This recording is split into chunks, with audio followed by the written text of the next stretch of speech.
যুক্তরাষ্ট্র কি সত্যি আগুন নিয়ে খেলছে? তাইওয়ান প্রণালীতে কি আবার ঘনিয়ে আসছে যুদ্ধের মেঘ? ওয়াশিংটনের অস্ত্র বিক্রি আর বেইজিংয়ের হুঁশিয়ারি, শেষ পর্যন্ত এই উত্তেজনা কোথায় গিয়ে দাঁড়াবে?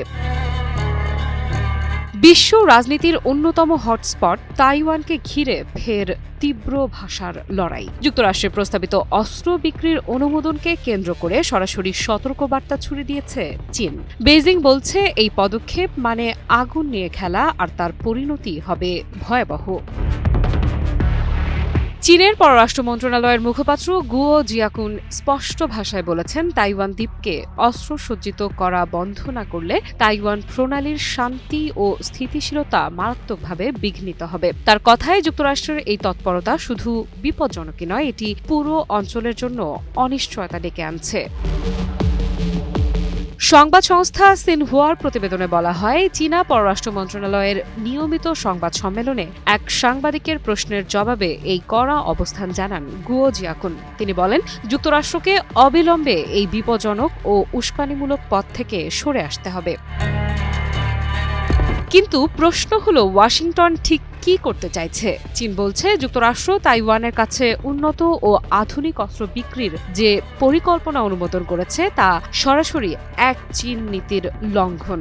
শুধু তাই নয়, চীন ও যুক্তরাষ্ট্রের মধ্যে স্বাক্ষরিত 3টি যৌথ চুক্তিকেও গুরুতরভাবে উপেক্ষা করা হয়েছে বলে অভিযোগ বেইজিংয়ের।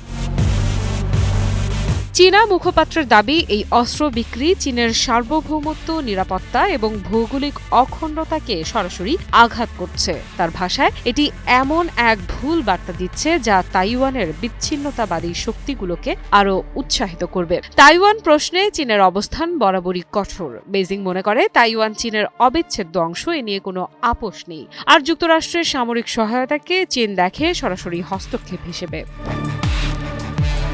তাহলে যুক্তরাষ্ট্র কেন এই পথে হাঁটছে? বিশ্লেষকদের মতে, ইন্দো প্যাসিফিক অঞ্চলে প্রভাব ধরে রাখতে এবং চীনের ক্রমবর্ধমান সামরিক শক্তিকে সামাল দিতেই তাইওয়ানকে কৌশলগতভাবে ব্যবহার করছে ওয়াশিংটন। তাইওয়ানকে শক্তিশালী করা মানে চীনের ওপর বাড়তি চাপ সৃষ্টি করা, এটাই যুক্তরাষ্ট্রের দীর্ঘদিনের কৌশল।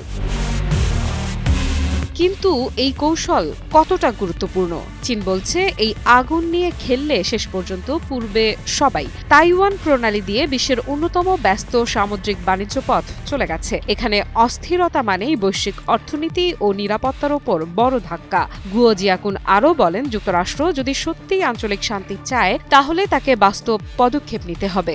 অস্ত্র নয়, সংলাপের পথ বেছে নিতে হবে, নইলে পরিস্থিতি নিয়ন্ত্রণের বাইরে চলে যেতে পারে।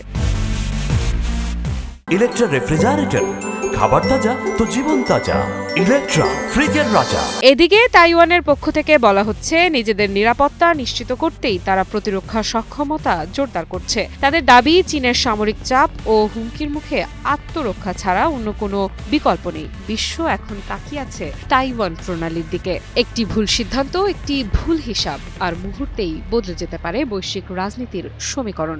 আগুন নিয়ে খেলা থামবে নাকি আগুনই সব গ্রাস করবে? উত্তর দেবে সময়। আফ্রিদা ইফরা, নিউজ 24।